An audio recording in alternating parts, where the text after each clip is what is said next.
Parabrahma Tasmai Shri Gurave Namaha. You know how we just held hands and we lit the lamp? So that's a beautiful lesson for you all for your lives. Because in our lives we need light. We need light to be able to see our path, where we're going. And we need light to fill our hearts with love and with truth and with direction. And you know when the best way that light comes? When we're all connected. And when we hold hands and help each other and become one with each other. See, none of us alone could light that. It was a two-person job at least. But all together we got it all lit. And so remember that in your lives, that you can bring so much light to this world. So much beautiful light to this world. The light of you. That divine spark in you. And when you hold each other's hands, and you work together, and you become one, and you remember we are one, then that light is even stronger, and even brighter, and shines even more for even more people. And allow your awareness to pull from the outer world to the inner world.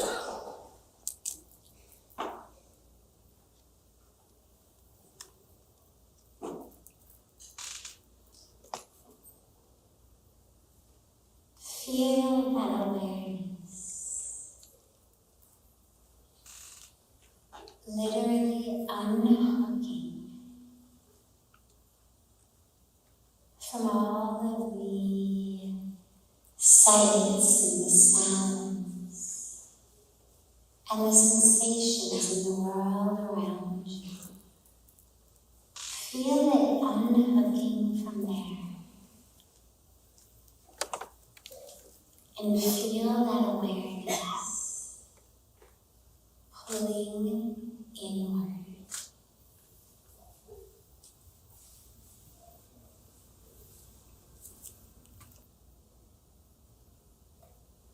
Allow that awareness to merge with your breath.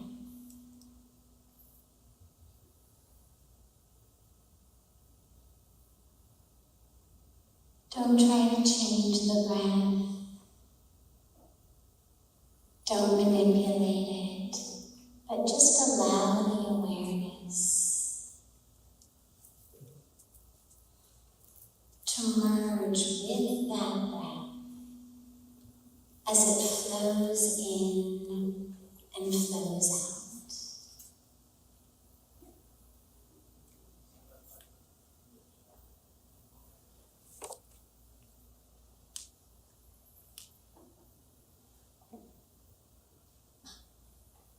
And as you inhale,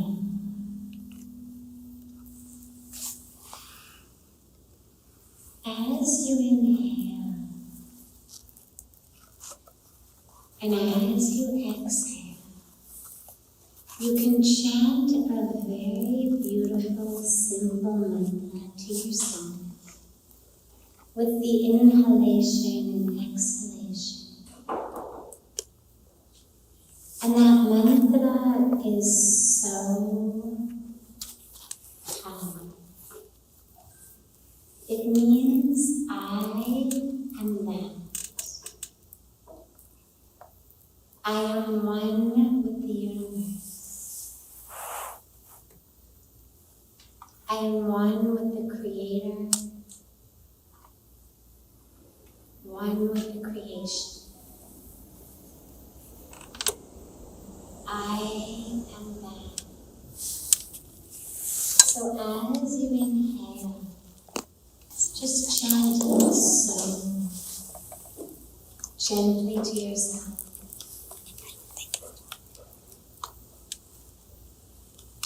And as you exhale, chanting hum gently to yourself.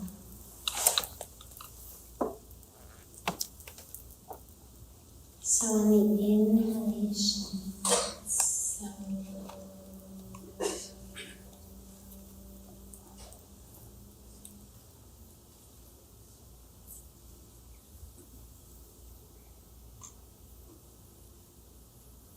and on the exhalation,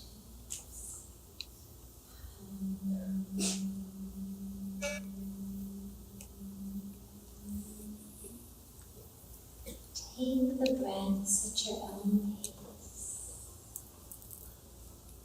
But as the awareness merges with your breath, allow that one breath to just chant gently on the inhalation and exhalation, reminding you, I am that. If the mind wanders, just gently bring it back to the breath, back to the movement. And allow yourself to fully and completely arrive here to this moment, this breath.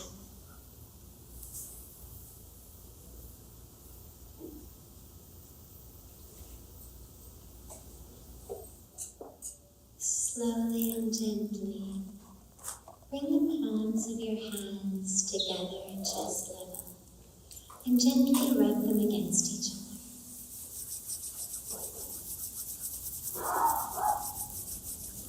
And then press the palms of your hands into your closed eyes.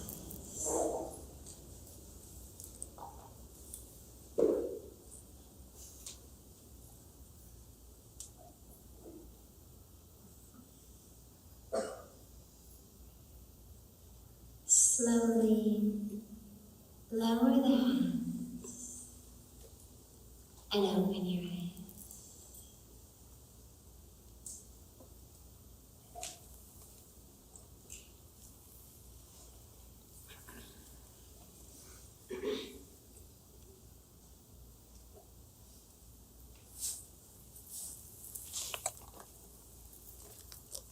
It's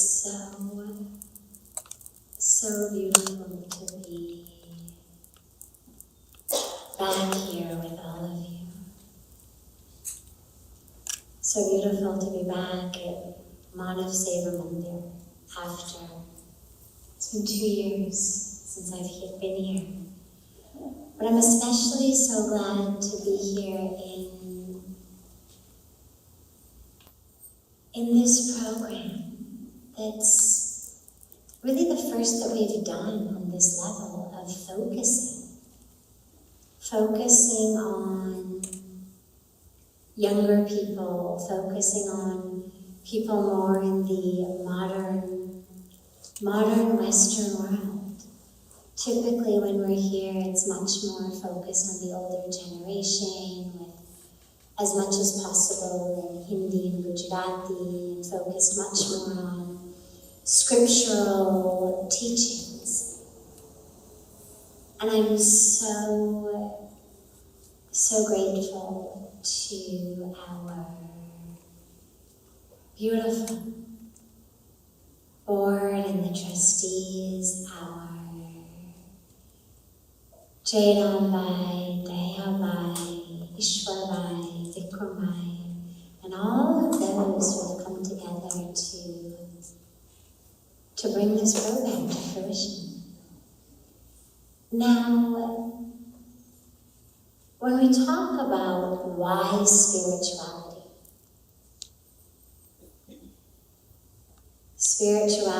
for the modern mind, spirituality for the modern world, is balance. How do we balance? Because so many people say, well, it's one thing to be spiritual, but I gotta live in the world.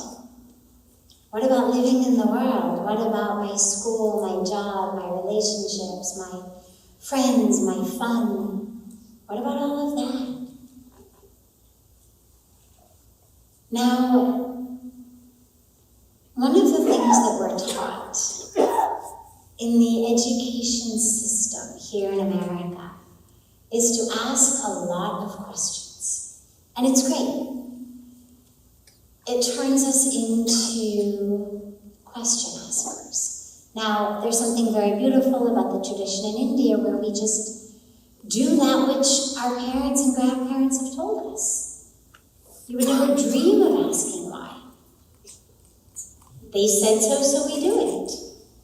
Kyun puchna hai? Why ask? If my grandmother said, if my mother said, if my father said, if this is what they're doing, this is what we should do. And yet, now here in this country with so many generations going through an education system that teaches us to ask questions, which I love, we end up being able to dive into a depth of spirituality that comes actually from having the answers to the questions, which I think is actually a lot stronger than a depth that comes just because somebody said to do it. So what are the questions? Well, we ask, what even is spirituality? Does it mean just we come to the mandir, we come to the temple, we do our pujas, we do our worship, we chant our mantra? What even is spirituality? And then we ask, why? Like, why bother? Why do I need it? If I've got a good life and a happy life, why do I need it? And then if I do want it, how? If I'm not going to move to Rishikesh, and I'm not going to live in a cave, and I'm not going to become a monastic renunciant, and I'm not going to spend all day long meditating, and I'm not going to give up going to the movies, or doing this, or doing that, how do we even have spirituality? What does it even look like in my life? So I thought, let's start here where the questions are. And we'll talk some about this, the what and the why and the how. And then we'll open it up to any questions that any of you have.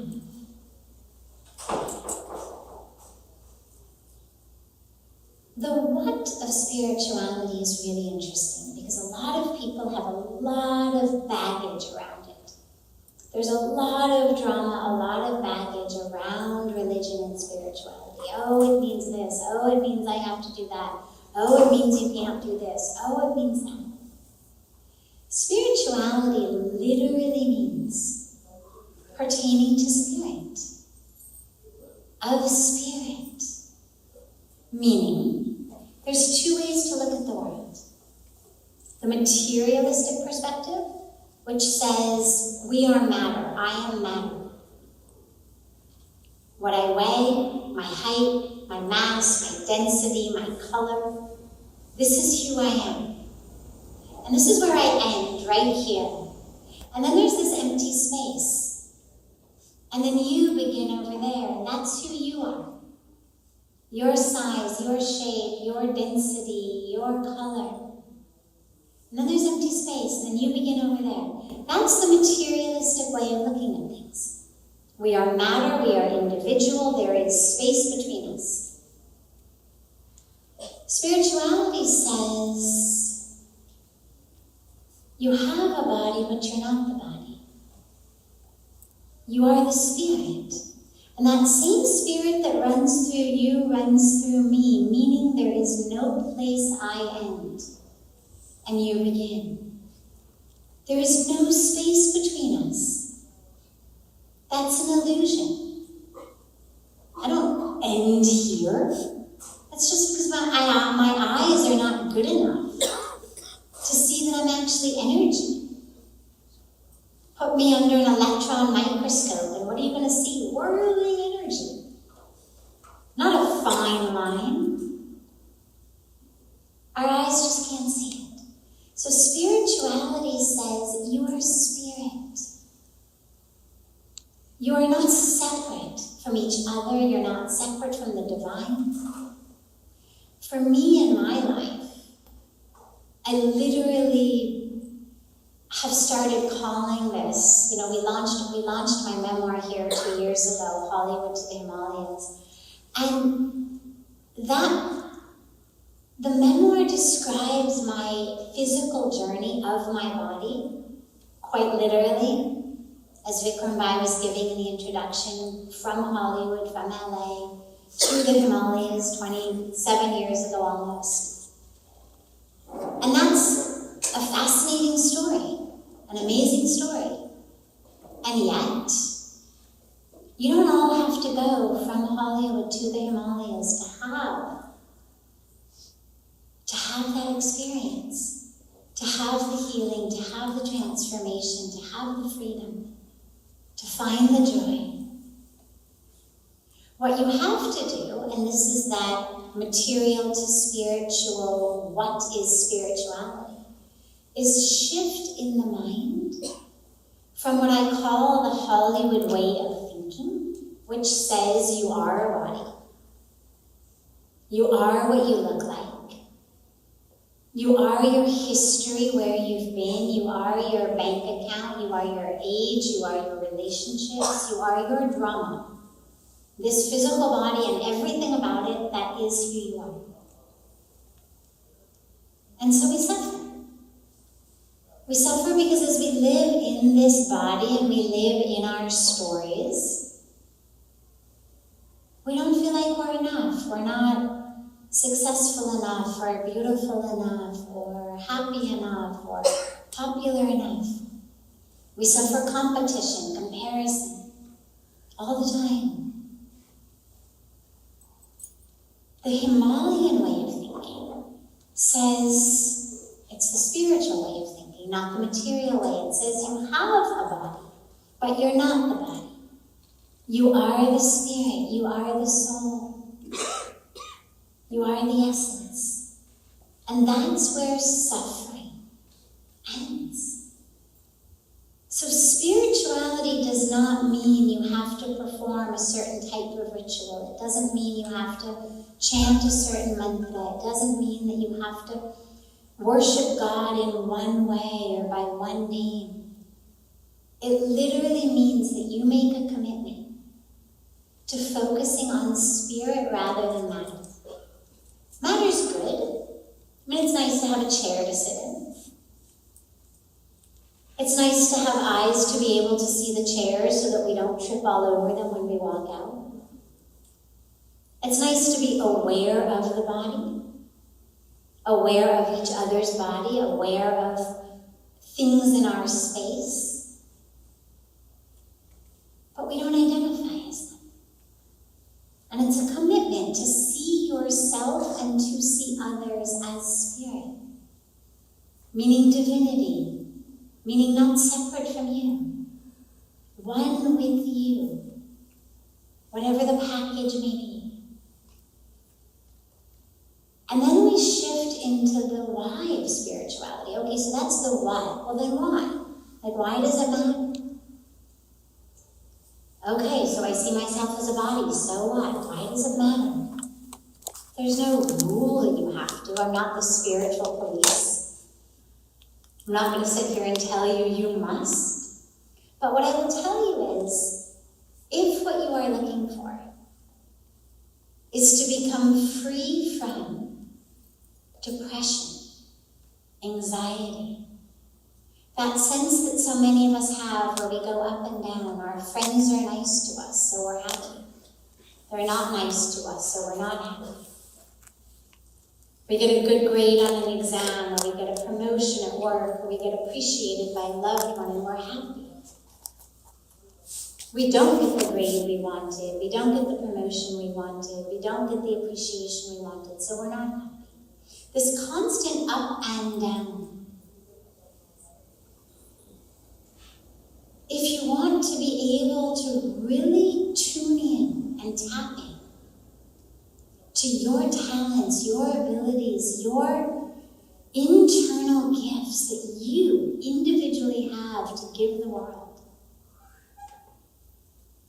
If you want to be stress-free, if you want to be able to live in peace, as Puja Swamiji always says, to live in peace, not pieces. If you want all of that, that's the why of spirituality.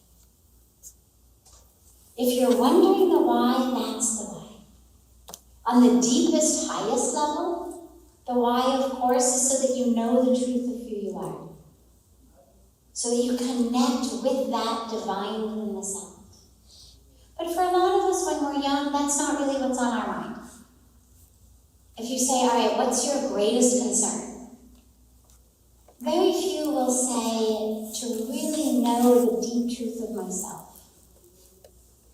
And that's not only when we're young, by the way. That's for so many of us. Living in the world, juggling so many different responsibilities and difficulties and trials and tribulations. For so many of us, it's just about, can I get through the day? Happily, peacefully, without getting angry, without needing alcohol, without needing drugs, without yelling at someone, without feeling like I want to die, without whatever it may be. Can I just find joy and peace and meaning and fulfillment? Can I find freedom from my stress? Freedom from my depression, freedom from this anxiety, freedom from feeling so sensitive to what everybody else is saying or doing. Freedom from needing constant reinforcement and appreciation and approval. Like, oh my God, you didn't say I love you today, right? Can we find freedom from needing that constant reassurance that we deserve to occupy our place on planet Earth? Spirituality is the key. I'll do my favorite demonstration of this. Okay, so you can all see this video camera in the middle of the room? Good. So those of you on this side of the video camera, you're group A. If you're group A, raise your hand. Good. This side of the video camera, you're group B. If you're group B, raise your hand. Great. Okay. So group A, your job is to chant Om. Okay? So on the count of 3, let's hear you practice. 1, 2, 3. Everybody has to chant. Can't hear you all.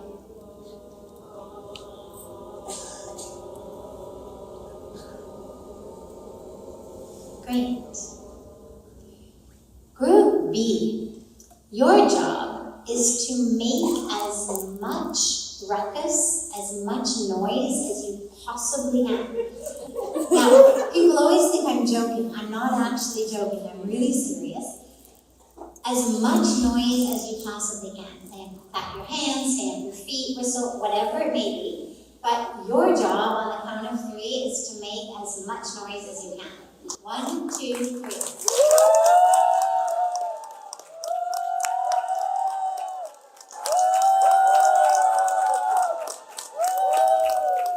Great. Now, here's our demonstration. If I raise my hand on your side of the room, it means your side needs to do its thing. So if I raise my hand over here, what are you going to do? And if I raise it over here? Great. So we're going to begin together. And then if I lower my hand on your side of the room, it means you stop. Okay? So 1, 2, 3, all together.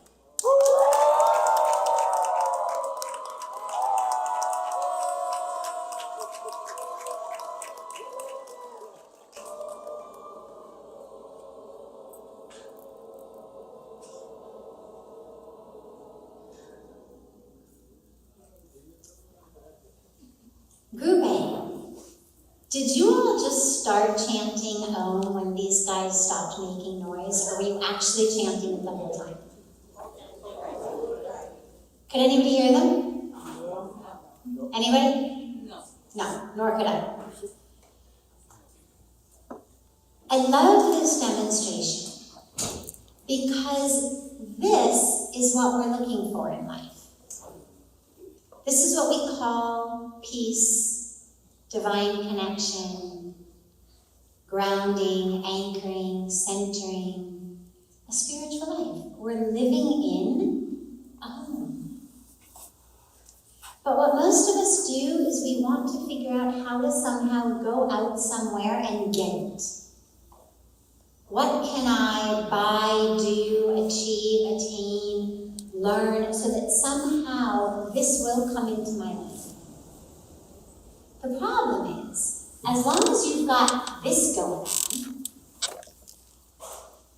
it doesn't matter how many of you we have over here chanting Om, if these guys are making ruckus, we're not going to hear it.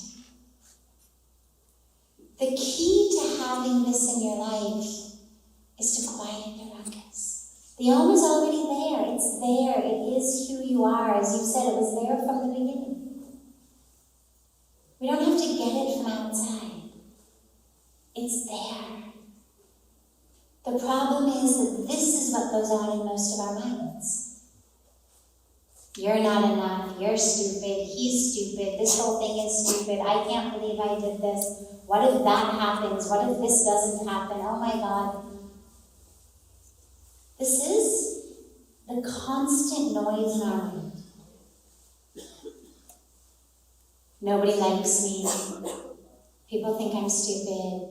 I should have made a different decision. I've ruined my life. I've made the wrong decision. This guy's going to ruin my life. Wherever we go, it's a constant nonsense in our minds. So the why of spirituality is it enables this to become quiet so that we can live in this experience of and actually have that. And then we shift into the how. So, okay, everybody want this? Yes. Yeah? It's what we want. It's why we pray. It's why we do everything. Because somehow I should find that home in my life. So then comes the how. And what I'm going to do for the how is I'll give it to you in a way that's easy for you to remember. The title of this talk that had been given was Next Gen Nirvana. So, heaven, moksha, freedom, nirvana, liberation, whatever word you use. For those of us, regardless of how old we are, but who A, identify as young on the inside, and B, who are living in this world, living in this modern, technological, American, Western world. So I'll give it to you with the acronym of Nirvana. So all you have to remember is Nirvana. Now, the N of Nirvana stands for Niti. There's a very, very powerful meditative practice called Niti. And the practice says, not this, not that. And it's a practice that you can do every day. You can do once a week. You can do every hour. You can do it all day long. You can do it with your eyes closed. You can do it with your eyes open. You can do it while your boss is yelling at you. You can do it while anything is going on. I would recommend beginning it in the eyes closed, seated posture because it enables it to go more deeply inside, but then carry it with you through the day. And we begin really by saying, I'm not the clothes I'm wearing. Okay, that's obvious. We all take off our clothes, we take a shower. We don't stop being us because we're naked. We're still us. Clothes on, clothes off, clothes on, clothes off. We're still us. You're not any less you in the shower naked than you are when you're dressed. So I'm not my clothes. I'm not my skin. Again, we know that. Our skin is constantly sloughing off. We get sunburned, we peel. We don't lose our sense of self. And you go deeper and deeper. I'm not the blood beneath the skin. I'm not the muscles. I'm not the bones. I'm not the organs. Piece by piece of the physical body. Not this. Not that. Not this. Not that. And you do it after each one. You make sure that in your own mind you get a yes. So it's not just that you're saying it because I've told you to say it. So with each one, your own sense goes, yeah. Like, I know I'm not my skin. I know I'm not my blood. I donate blood. I'm not any less of myself after you've donated blood or had blood taken to be tested. Even people who get blood transfusions are not any less of themselves. You know you're not your organs. I had my appendix out, I'm not any less of myself. People donate a kidney, they get a kidney, they have a liver transplant. They're not less of themselves, they have a gallbladder removed. You don't lose yourself. And then you start to get more subtle. And you say, I am not the chemistry and the electricity in my brain. Well, all right, we know that. Like, I'm not serotonin, I'm not norepinephrine, I'm not dopamine. Okay, obviously. Those are just chemicals in my brain. Well, I'm not the electricity that runs down the neuron, causing the vesicles to release these neurotransmitters into the brain. Obviously, I know I'm not an electrical signal. Well, if you're not the chemistry and you're not the electricity, it means you're not your thoughts. It means you're not your emotions. It means you're not your memory. Every aspect of an emotional state, a feeling state, a thought, a memory, a personality, it all exists 100% in the chemistry and the electricity, in the gray and white matter of our brain. So as you do this neaty, and you say, not this, not that, we know, okay, I'm not my thoughts then. Not my memory, not my personality, not this, not that. And you just, piece by piece, not this, not this. And you finally hit a place in which there's nothing left to say you are not that.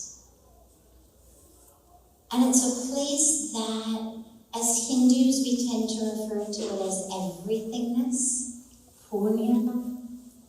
The Buddhists tend to refer to it as nothingness, shunya.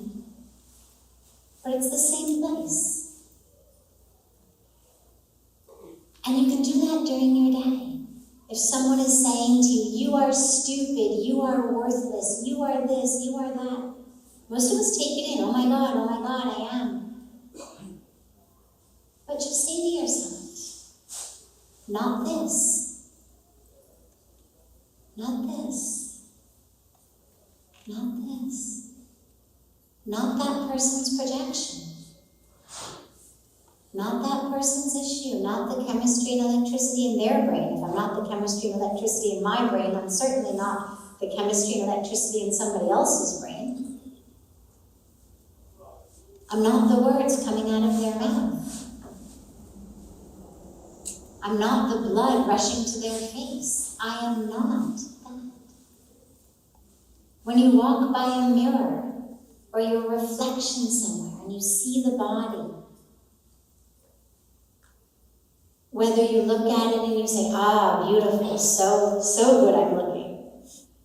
Or whether you look at it and you say, oh my God, I'm so fat, or I'm so skinny, or I'm so this. Either way, remind yourself, neti neti, not this, not this, not the body, not the body.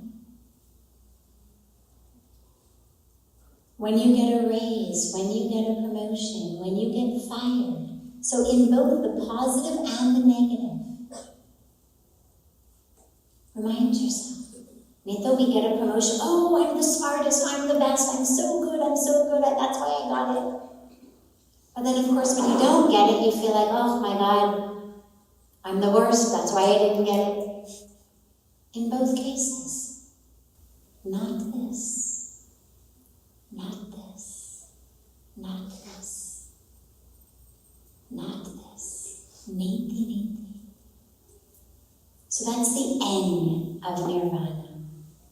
The I stands for I focus, I focus, I focus. And the reason that is so important these days is we are living in a world of distraction. And not only is distraction the enemy of spirituality, as anybody who's tried to meditate knows, we sit down to meditate, the mind wanders, you're distracted. But it's not only the enemy of your meditation practice, it's actually the enemy of anything you want to achieve that's meaningful in your life. Whether you are reading or writing a book, a scripture, a song, a poem,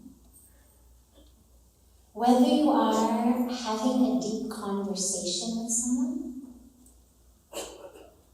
whether you are working on a project that's meaningful to you, whatever you are doing, distraction is that which prevents you from doing it in a meaningful way.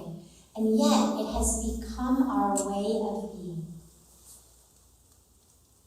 Every moment, think about how many of your conversations these days happen where you're talking to somebody and one of the people is constantly like, yeah, I'm listening.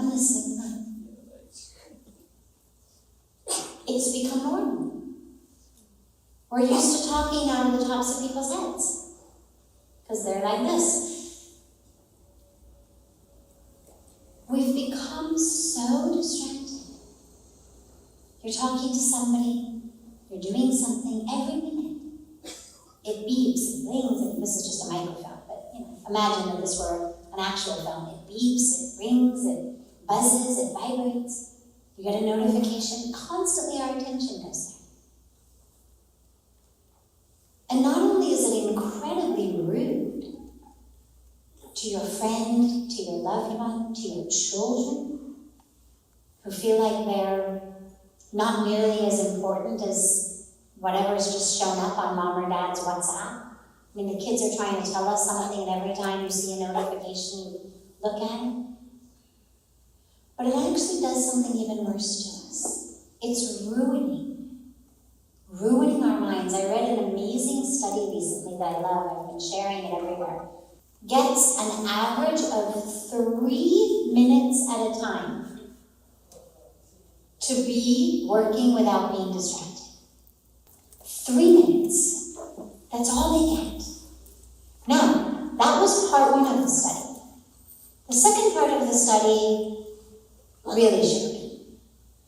During the course of 1 hour, imagine you are working for 1 hour in the average workplace. Every 3 minutes you are interrupted. Your phone rings, some email pops up, some notification, someone yells over your cubicle at you, whatever it may be. During the course of 1 hour, your IQ drops 10 points. Literally, they studied this. Tested people at the beginning of the hour and the end of the hour. You are 10 IQ points stupider at the end of the hour than you were at the beginning of the hour. Now here's where the study got even worse. If you didn't work and you simply sat at your desk and you smoked marijuana for an hour, you took drugs for an hour, at the end of that hour, your IQ would have dropped 5 points. I mean, we know drugs make us stupider. That's not a new piece of information. We know that. It's why we don't do it. It's why we tell our kids not to do it. It ruins your brain. But look at this. Our current way of working is making us twice as stupider by the hour. Twice as stupid by the hour. As if you literally just sat at your desk and took drugs. Now I tell you this because we all have things we want to achieve. A goal, a project, a vision, a dream, a piece of music, a piece of art, a poem, a book, a conversation with a loved one. Whatever it is that we are looking to achieve. Obviously, when we're talking about our spiritual practice, our meditation, our scriptural reading, by allowing ourselves to be distracted all day long, we are becoming stupider, less cognitively able day by day, in a situation that is actually worse than if we were taking drugs. It's that bad. So whatever your goal is, I focus. Now that doesn't mean you can't use your phone, use it, but use it consciously. So whether you decide you're going to check it once an hour, once every 2 hours, once every half hour, whatever it is, do it consciously. It's not that it sits there by you as you do something, and it's the one in charge. Give it a home, keep it someplace. Use your ability to turn off notifications. Allow yourself to regain a sense and an ability of focus. So N for Neti, I for I focus. R means reconnect, and it's the opposite of this constant distraction. Unplug and reconnect. And that unplug may only be for an hour or two.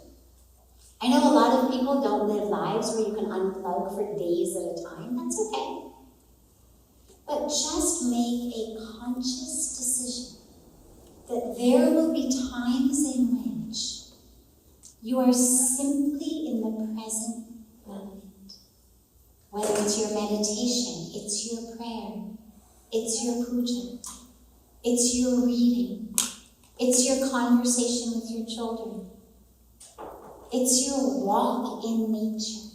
You know, Stanford University did a study that showed that being in nature lowers depression. Suffering from depression? Get out in nature. Unplug and reconnect. Be in the trees. Be in that beautiful natural world. So the R is reconnect. And then V stands for veer straight. Usually we say veer right or veer left, but V is veer straight, meaning be very focused about what your goals are. What are your goals? What direction are you going? Because there's so much pull on us from so many places in the world. Do this, do that, go here, drink this, smoke that, buy this. Whatever it may be, click here.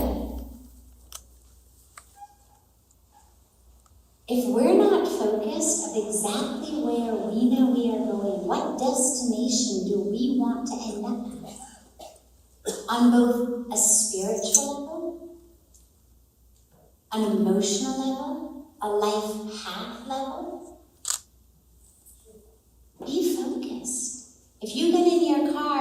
now you're going to drive to Manav Seva Mandir. And along the way, you see every billboard, and every single billboard you pull up, oh, a McDonald's. Oh, a gas station, even though I don't need gas. Okay, shopping center. You'd never make it here. And that's how so many of us live our lives. All of that pressure from all of those around us, from advertisements, from media, from pressure of friends, from pressure of culture, pressure of society. So veer straight. Stay very focused. Where am I going? And is this action or this thought going to take me there or not? And if not, don't do it. Stay focused. And then the A stands for altruism. Now, altruism means giving to others, helping others. They did a great study where they took students, graduate students, smart kids, successful kids, and they divided the class in half. And half of the kids, they gave them all money, $50 or something. And they said to half of the kids, you need to spend this $50 on yourself. You can do anything you want. Buy yourself something, go to the amusement park, go to the movies, eat something, whatever you want. But you must spend this money on yourself. And the other half, they said, you cannot spend even 1 penny of this on yourself. You must spend it on someone else. And then they called all the kids back. And what they found was, those who had spent their $50 on others were so much happier. They had had such a better day. Most of us think, oh my God, $50 free to do whatever I want? That would be great. I'd love it. I'd buy this, I'd go here, I'd have that, right? Like, I want a small lottery. But the truth is, because this study has been now replicated over and over and over again, not only in universities, but in so many communities, so many institutions. Those who spend the money and the day giving to others end up so much happier, and that happiness lasts so much longer than those who spend the money on themselves. So A is for altruism. You know, in Hindi we talk a lot about bade aadmi, big man, bade aadmi, bahut bada aadmi hai. Means a very big man, but we usually use it to mean like a very rich man. A very financially successful man, so with a bahut bade aadmi, like he's a really, powerful, wealthy guy. But remember, the greatness and the bigness of a man or a woman is not actually about how tall they stand, but actually about how low they bend to help up other people. And so that altruism, it's really about how much can you help and serve others. And then N is no anger or grudges. No anger or grudges. And I don't mean that we deny or repress or suppress or bypass it, but we just let it go. We let it go. There's a great saying that holding a grudge is like drinking poison but expecting the other guy to die. The poison's killing me. I'm the one. So we let go of the anger. We realize that whatever somebody's karmic due is, they're going to get it. We're not the karmic police. We don't have to hold a grudge so the universe remembers to punish that guy. The law of karma works in its own way. But our anger and our grudges hurt us. They steal our lives, quite literally. They steal our mind, they steal our thoughts, they steal our heart, they steal our freedom. And so let go. Let go of that which you're holding on to from the past. And make a rule from now on, no anger or grudges. If you find that anger coming, let it go. Again, we're not talking repression. We're not talking pretending it's not there. But literally just, let it go.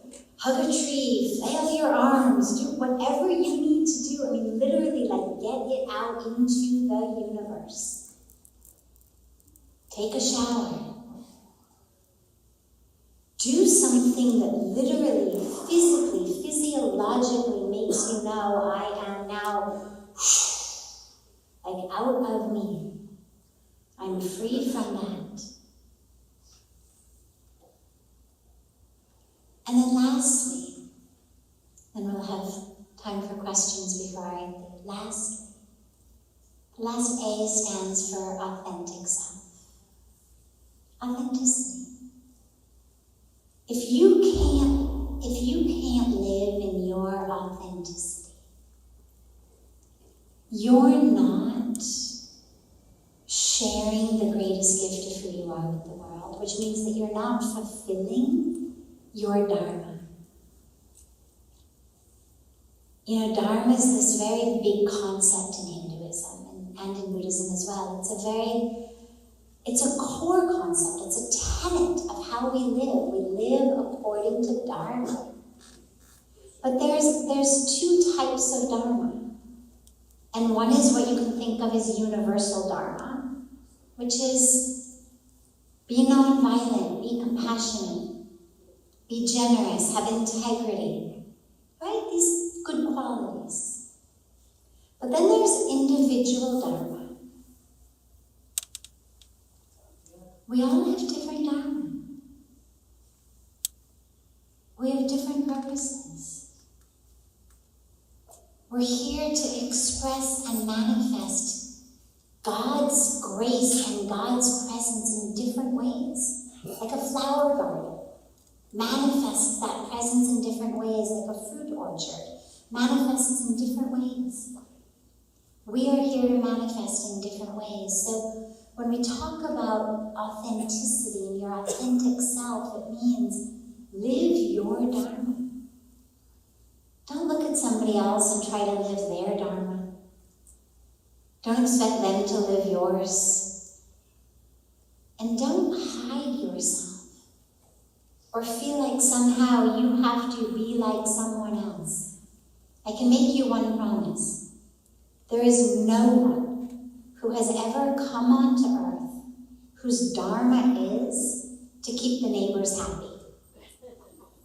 So many of us worry and we lose so much of our lives. Oh my God, samne wale kya sochenge? What are people going to think? What are the neighbors going to think? And we lose our lives because we don't live authentically. We're living according to wolo kya sochenge. What are they going to think? What are they doing? And so we lose. So the last aspect of this how of the spiritual life is authenticity. Embrace your authentic self, your path, your Dharma, your gifts, your light. That's your gift to the world. And then regardless of how you pray, when you pray, by what language you pray, what name you pray, you'll be bringing that spirituality into every minute of your lives, regardless of what your office place may be, your work. Then that spirituality literally flows through you, whatever you are doing. And ultimately that's the goal, that's the key. Jai Shri Krishna Sadhviji, thank you so much for that beautiful divine satsang. We do have some questions from the audience. The first one is actually about interfaith marriages and spirituality. So, with interfaith marriages becoming more common in today's world, how can an interfaith couple teach their children about spirituality while still maintaining their faith? So remember that I said that spirituality isn't based on how you pray or what name you use or what language you use or what form you use. So in an interfaith marriage, you actually have this beautiful opportunity to share with your children, look, I'm Hindu, and so to me, I pray. I pray to Bhagavan Krishna. And here's the language I pray in, and here are some of the prayers that I do, and here's what they mean, and here's the scripture that I read, and here's the lessons that I get. And here your father is of a different religion. And your father prays to God in a different way, in a different language, and with teachings from a different book.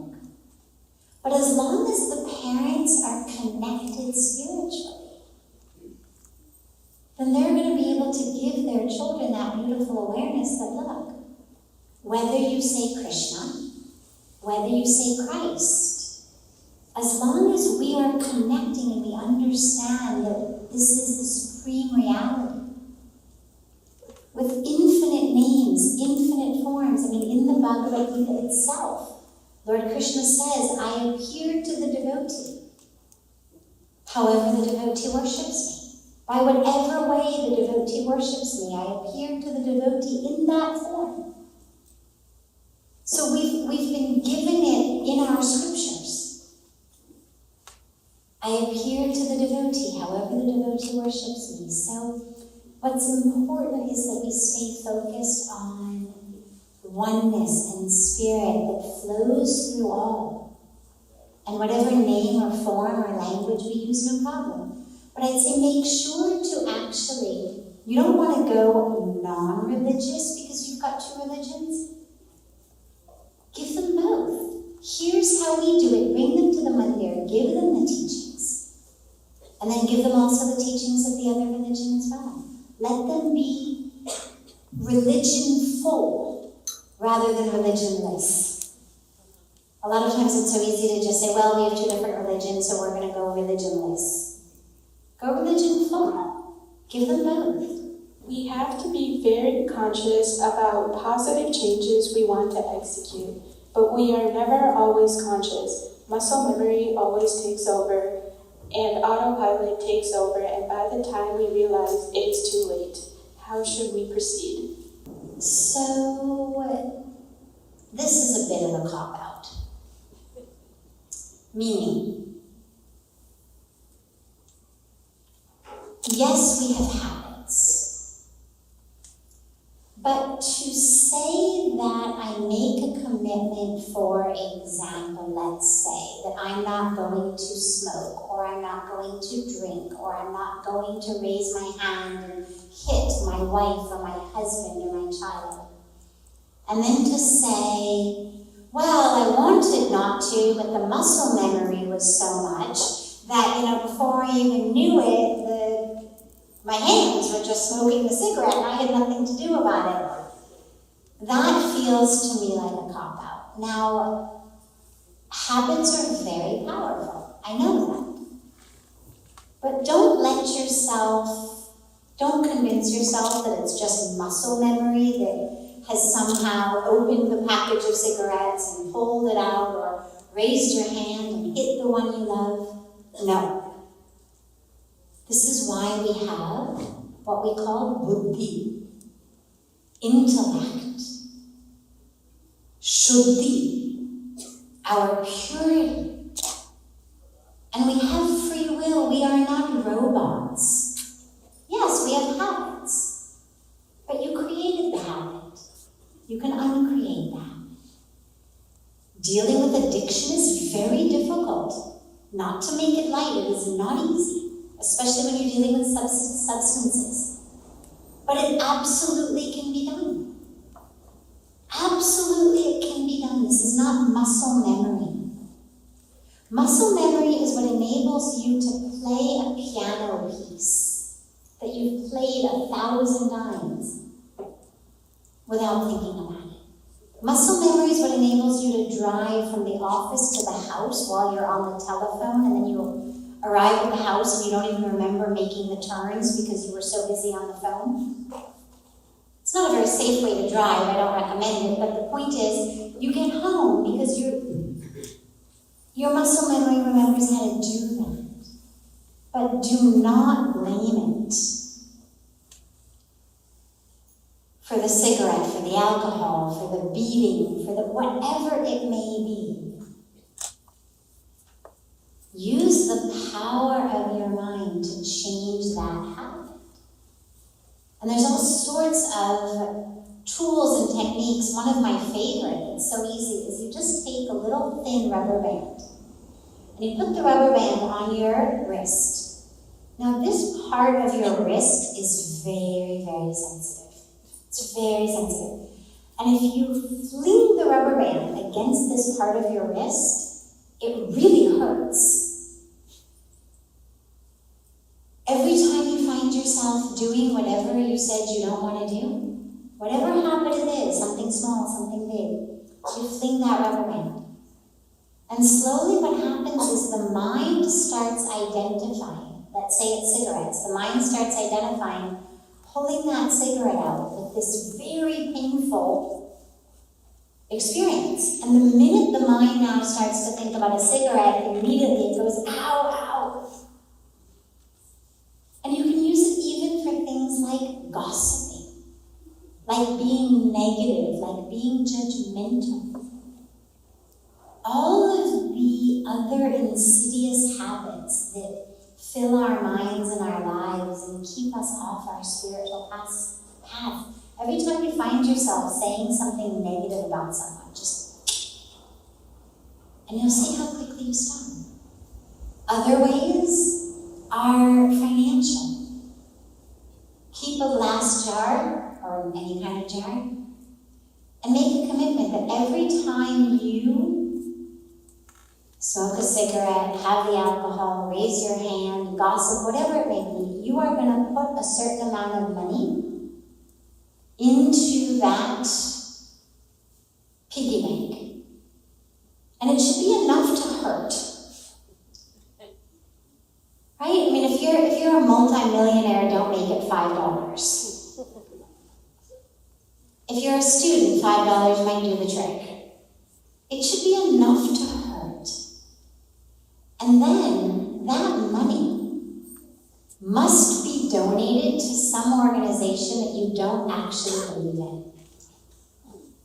Right? So, for example, if you're very staunch to one political party, you must donate all of that money to the other political parties. Or if you're very staunch in believing one thing, you must donate the money to the other people.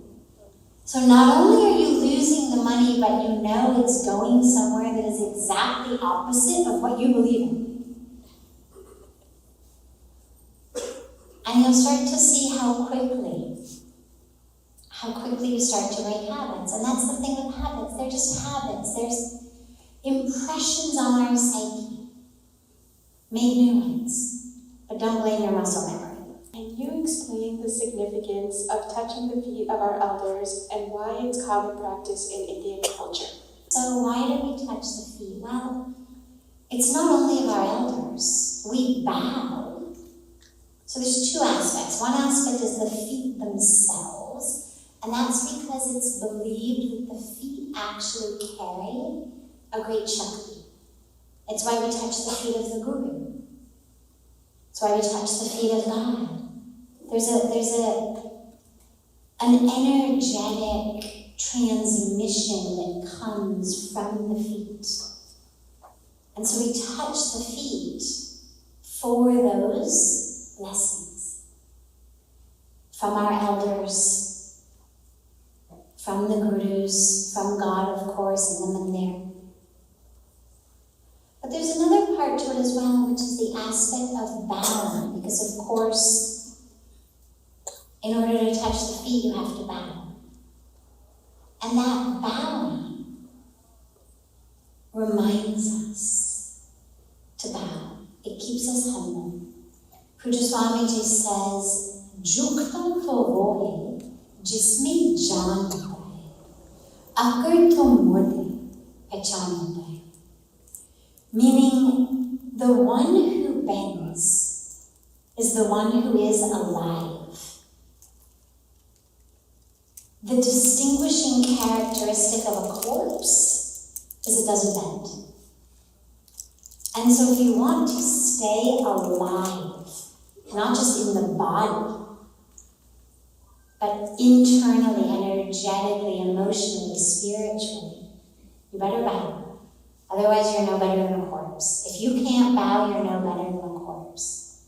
If you're that rigid, that stubborn, that egotistical, it means you're not really living. Yeah, there may be blood in your veins and breath in your lungs, but you're not actually alive. So we bow. We bow and we bow. We bow to our elders to remind us, oh, you are the ones who have come before. You are the ones with the wisdom. We bow to our parents and our grandparents. You're the ones who have given me life, physical life, spiritual life. Everything I am is because of you. You've given me these blessings, this wisdom, this guidance, everything, your love. So we bow out of humility, out of love.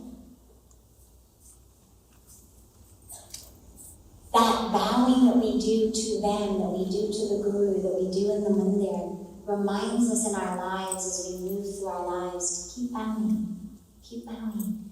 You know, traditionally, when you say namaste, it's supposed to be said with a bow.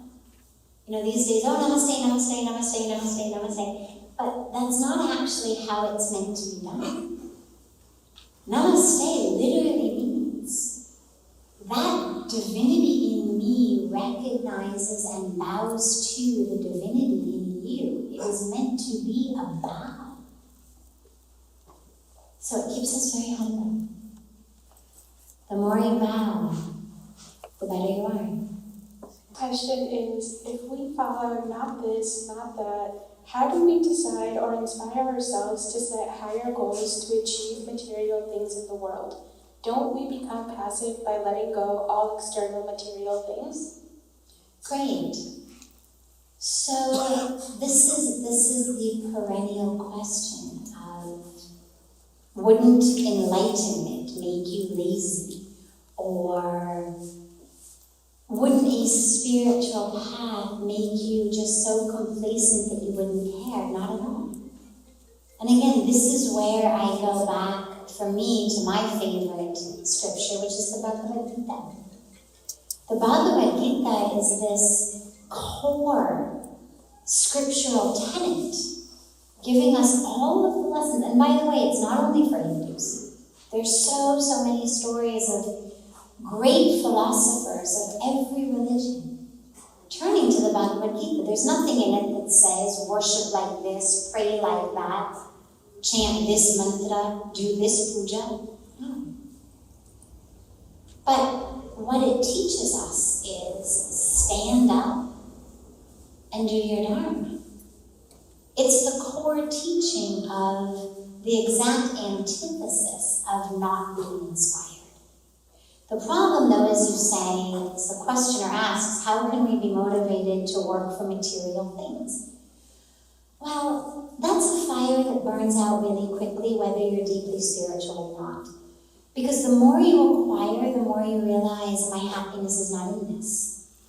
It's why rates of depression and rates of anxiety, rates of suicide, rates of so much go up and up and up, not only amongst poor people who you would think and understand, my God, they must be anxious and depressed, but actually amongst very well-to-do people. Because we think, oh, once I get this, then I will be happy. And then we get it, but we're still not happy. Or maybe we're happy for 10 minutes, but then the happiness wears off. And then we think, oh, well, if I just get that, then I'll be happy. We get that, and maybe we're happy for 15 minutes. And then it wears out. And eventually you realize, oh my God, this doesn't bring happiness. I mean, that's what I had seen. I wasn't yet at the completely despondent state. I was only 25. But I had already noticed that all of these people I knew who had everything and had achieved everything were actually so much less happy than the people I was meeting in India who had nothing but were so happy.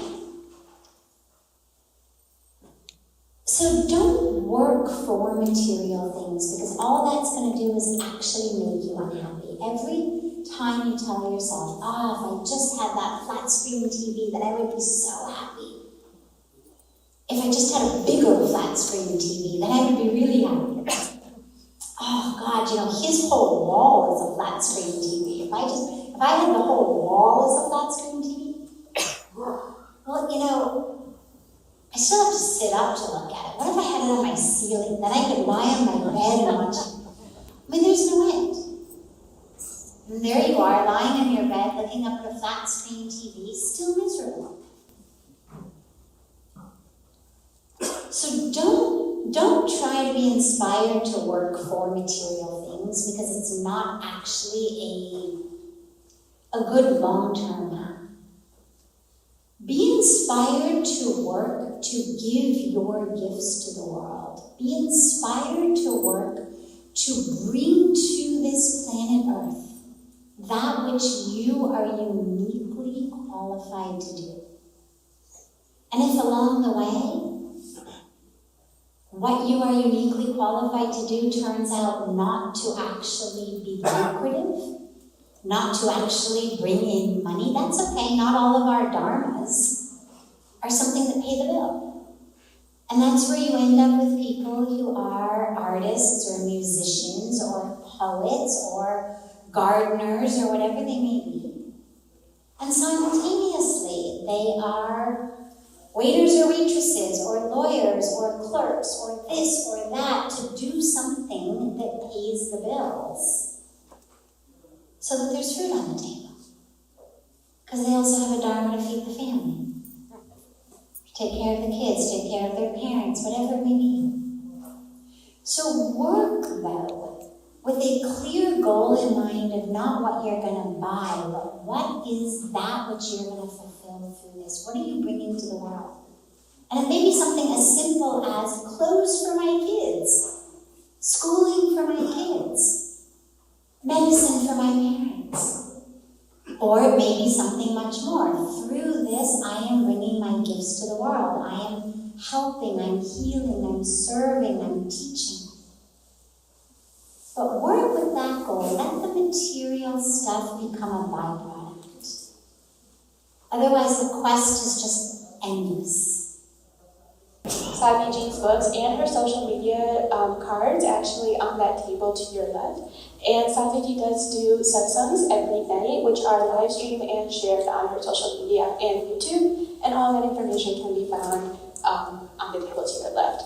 So, and this satsang was recorded. I know someone has asked that as well, and can be found live on her YouTube channel. So the last question of the night is, how do you know what your dharma is? How do you know what your dharma is? So remember a few minutes ago I was talking about two types of dharma. One is our universal dharma. This is what you can think of as the 10 Commandments type of dharma. Don't kill, don't steal, be a good person, be generous, have compassion, care for others, don't lie, don't steal, have integrity, serve others. In general, be a good person. That's the universal dharma. And we all could really agree on, I mean, we won't do it, but if we did, I'm sure, even amongst all of us coming from so many different backgrounds, we could agree on what are those things. Be loyal, be caring, be truthful, be nonviolent, be generous, be compassionate, be mindful. But then we talk about individual dharma. And this is really important. Now, we don't only have one dharma, because we also get stuck thinking that I've only got one purpose on earth, and oh my God, if I don't figure out what it is, my whole life is going to be ruined. Well, most of us have a lot of different dharmas. We have a dharma as a child to our parents. We have a dharma as a parent to our children. We have dharma as husband to wife, as wife to husband, as siblings, as friends. We have a dharma as citizens of a country. So we have a lot of different dharma in our life that manifests at different times of our lives. So there's certain times that certain dharmas are much more important. So, we also talk throughout life about the phases, the ashrams. So, brahmacharya ashram, the first phase of life. What's your dharma at that time? Study. Study, study, study. Study in school, study scripture, study life, study yourself. Then we have our grihastha ashram phase. What's your dharma? Be a good husband, be a good wife, be a good mother, be a good father.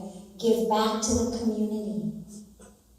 Serve in some way, earn your livelihood with honesty and integrity, but sincerity and tenacity. And then we move into vanprastha and sannyasashram phases of life, where the dharma becomes much more to our own internal spiritual work, to our own internal opening and flowering and depth of our understanding. When we talk about the golden years, it's a different dharma than we have when we're students. Same human beings, same life, but different phases and therefore different dharma. We have a different dharma to our children when they're young and we're in our 20s or 30s than when they're in their 30s or 40s and we're in our 70s and 80s. But then, in addition to all of that, we all have this internal unique aspects of our dharma. And it's not always so cut and dry.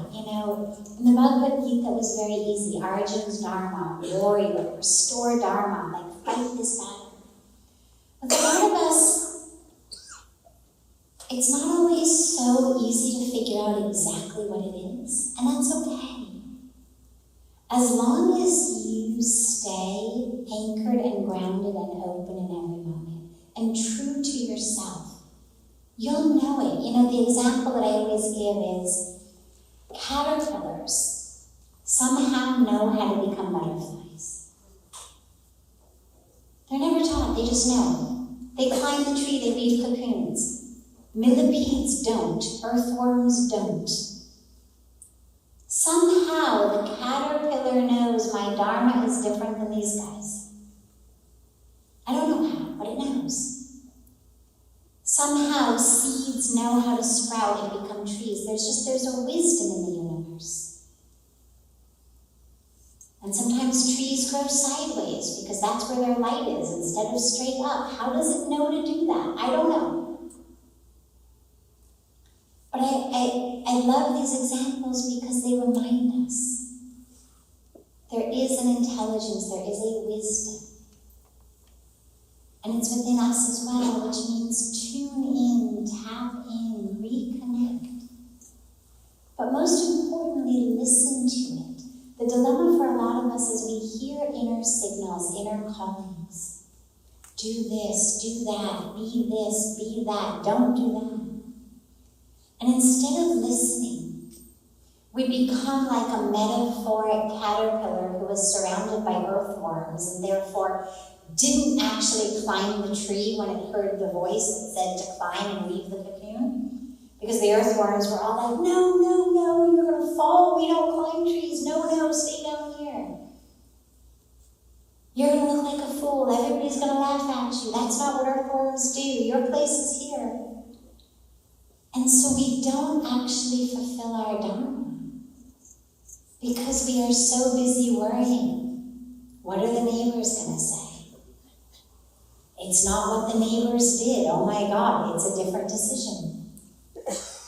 It's not what the influencers I follow on social media are doing, or it's not, oh my God.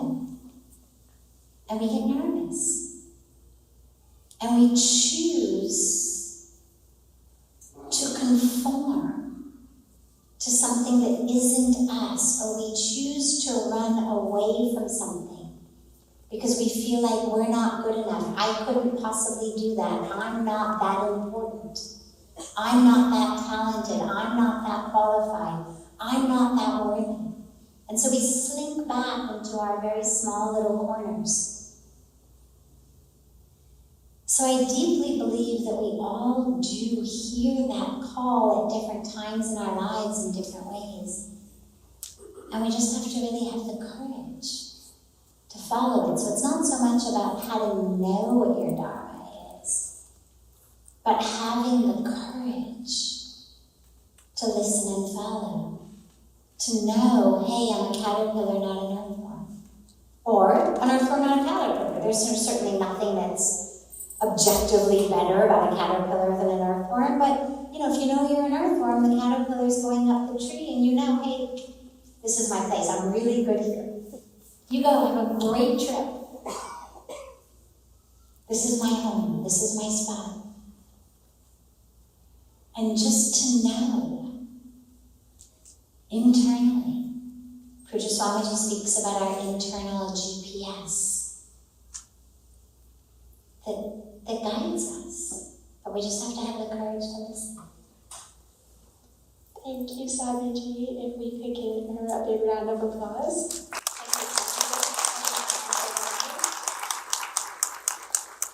Just before we conclude, before I let Priya finish making announcements, I just wanted to say that Pujya Swamiji, who was supposed to be with us tonight and was very much looking forward to being here, is actually, this month right now is a month called Adhik Mas. And it's a very, very sacred month in the Indian tradition. He started a very powerful silent meditation called Anushtan on the first day of Adhik Mas. And he's been in this, and he opens up his silence only for a very, very short time each day to go to the Arati, and then to meet people for a very short period of time. And when I spoke to him during that time, day before yesterday, he said,